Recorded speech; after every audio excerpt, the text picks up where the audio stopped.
Hiç yalan söylemedim. Detayları atladınız Bay Locke. Bize durumunuzu söylemeyi ihmal ettiniz. Benim durumum bir sorun değil. 4 yıldır böyle yaşıyorum. Asla bir şey yapmama engel olmadı. Maalesef bu sigorta şirketimiz için büyük bir sorun. Otobüsü daha fazla bekletemem. Diğer insanlara haksızlık ediyoruz. Bana bak, bana adaletten bahsetme. Bileti biz öder, sizi uçakla geri göndeririz. Elimden gelen Hayır, bu. geri gitmek istemiyorum. Bak, yıllardır buna hazırlanıyorum ben. Sadece beni o otobüse bindir. Bunu yapabilirim. Hayır, yapamazsınız. Bak, beni bırakıp gitme. Neyle uğraştığını bilmiyorsun. Asla bana neyi yapamayacağımı söyleme. Bu kader. Kader bu. Bu benim kaderim. Bunu yapmam gerekiyor, kahrolası. Bana neyi yapamayacağımı söyleme. Bana neyi yapamayacağımı sakın...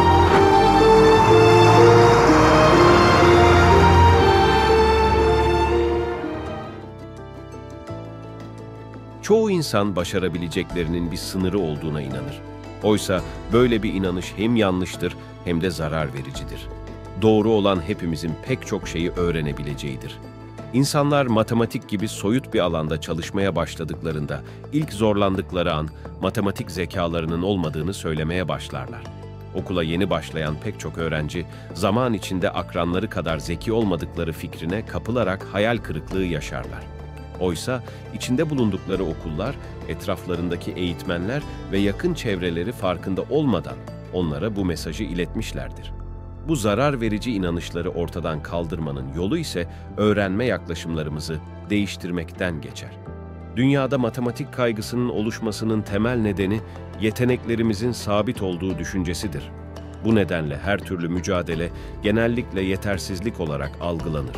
Oysa böyle bir kabulleniş ve korku bizi sonuçsuzluğa iten başlıca sebeptir. Araştırmalar, beynimizdeki korku merkezini harekete geçirmenin beynin problem çözme merkezlerini etkisizleştirdiğini gösteriyor. Bir araştırmaya göre, üniversitede matematiğe giriş dersi alan öğrencilerin yaklaşık %50'si matematik kaygısı yaşıyor. Biraz sonra bahsedeceğimiz 6 farklı öğrenme anahtarı ile farklı konuları öğrenirken nasıl başarılı olabileceğinizi ve hayata farklı bir bakış açısıyla yaklaşabileceğinizi göreceksiniz. Hiçbirimiz sabit yeteneklerle doğmadık ve bir işte en yüksek seviyelere ulaşanlar bunu genetik üstünlüklerinden dolayı başarmıyorlar.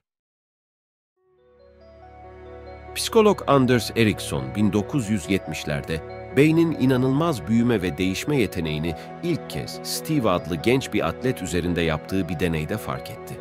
Bu deney, rastgele sayı dizilimlerini ezberleme yeteneğini test etmeyi içeriyordu. Steve, başlangıçta sadece 7 sayıyı ezberleyebiliyordu, ancak sadece 4 gün içinde yaklaşık 9 sayıya ulaştı. Daha da şaşırtıcı olanı, Steve 10 sayıyı ezberleyebildiğini gösterdi. Ardından Steve, 82 rastgele rakamdan oluşan bir diziyi ezberleyip hatırlayıncaya kadar istikrarlı bir şekilde ilerledi. Birkaç yıl sonra aynı deney, farklı bir katılımcı olan Rini ile tekrarlandığında, Ericsson, Rini'nin ezberleme kapasitesini 20 rakama kadar geliştirdiğini, ancak daha fazla çalışmadan vazgeçtiğini gözlemledi.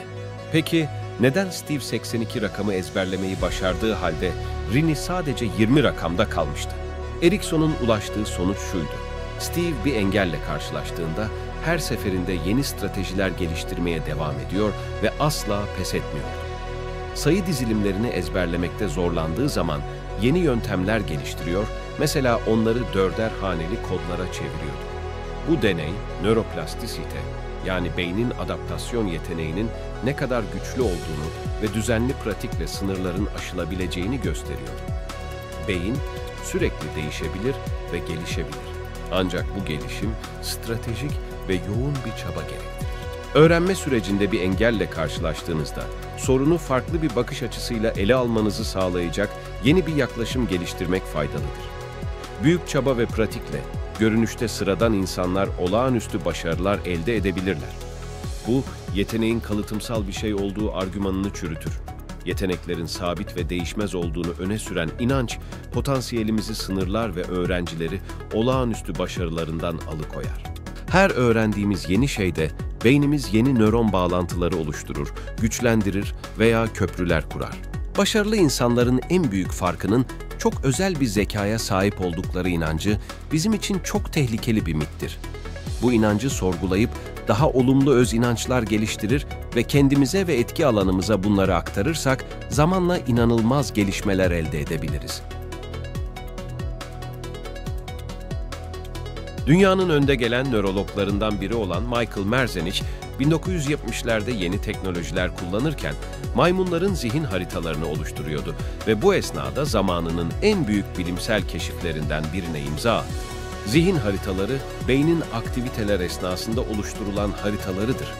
Merzenich ve ekibi bir süre sonra çizdikleri maymun beyni ağlarının değiştiğini fark ettiler ve bu, maymunların beyinlerinin hızla değiştiğini ispat ediyordu. İşte nöroplastisite kavramı burada doğdu. Bu fikrin bilim dünyasında geniş kabul görmesi ise yaklaşık 20 yıl sürdü. Oysa popüler inanış, insanların beyinlerinin ya doğuştan sabit olduğu ya da yetişkin olduklarında sabitlendiği yönündeydi. Artık öğrencilerin beyinlerine sınırlar koyan bu zararlı miti ortadan kaldırma zamanı geldi. Bireylerin potansiyellerine ulaşamamalarının en önemli nedeni zihin değil, öğretim yöntemleri ve çevresel faktörlerdir. Nörobilim ve tıptan gelen kanıtlar, beynin sürekli büyüme ve değişme halinde olduğunu göstermektedir. 8 yaşında geçirdiği bir operasyon sonucu fiziksel olarak beyninin yarısı alınmış olan Christina Sandhaus, ilerleyen yıllarda lise onur listesine girmiş, üniversiteden mezun olmuş ve yüksek lisans derecesi elde etmiştir. Şu anda bir konuşma patoloğudur. 2000'li yıllarda Londra taksi şoförleri üzerinde yapılan araştırmalar, yoğun uzamsal eğitimin şoförlerin hipokampuslarının büyümesine neden olduğunu ortaya koymuştur. Hipokampus, özel ve matematiksel düşünme türlerinin hepsi için önemlidir. Araştırmanın devamında ise emekli olan taksi şoförlerinin hipokampuslarının tekrar küçüldüğü görülmüştür. Bu araştırmalar şu gerçeği ortaya çıkarmıştır: yetişkin bireylerin beyinleri öğrenip çalıştıklarında tamamen yeni bağlantılar ve yollar geliştiriyor ve ihtiyaç duyulmadığında bu yollar kayboluyor. Yapmamız gereken, yaşam boyu beynin büyümesini ve bağlantılarını maksimize etmektir. Londra'daki siyah taksi şoförleri, kabaca ezberleme yerine yolları sürerek, sokakları, turist noktalarını ve bağlantıları deneyimleyerek öğrenirler. Böylece onları hatırlayabilirler. Eğitim sürecinin sonunda şoförler Bilgi adlı bir sınavı alırlar. Ortalama olarak şoförler bu sınavı geçmek için 12 kez denemek zorundadırlar. Araştırmalar, bir şey öğrendiğimizde beynin 3 şekilde büyüdüğünü göstermektedir. Yeni bir yol oluşturma, oluşturulan yolu güçlendirme, daha önce bağlantısı olmayan yolları birleştirme. Bu yollar doğuştan gelmez. Öğrenirken gelişirler ve daha fazla mücadele ettiğimizde öğrenme ve beyin büyümesi daha fazla olur. Zihnimizde yeni bir yol oluşturulduğunda, bu başlangıçta hassas ve incedir, ancak bir şeyi daha derinlemesine öğrendikçe bu yol daha da güçlenir. Beyin yapımız, yaptığımız her farklı aktiviteyle değişir, bağlantıları mükemmelleştirerek görevlere daha uygun hale getirir. Bu güçlü yollar matematiksel, tarihsel, bilimsel, sanatsal, müziksel ve diğer çabalarımızda başarılı olmamıza olanak tanır. Henry Fraser, The Little Big Things adlı kitabında, Portekiz'de denize dalış yaptıktan sonra boyundan aşağı felç olmasının yaşamını nasıl değiştirdiğini anlatıyor. Fraser, lise son sınıf öğrencisiyken okul rugby takımında oynuyordu ve arkadaşıyla yaz tatilinin tadını çıkarıyordu. Felç, yaşamını sonsuza dek değiştirdi. Ancak 11 haftadan fazla güneş ışığı göremediği bu durumda bile minnettar olmayı seçti. Tekerlekli sandalyeye uyum sağladı ve ağzıyla fırça kullanarak resim yapmayı öğrendi.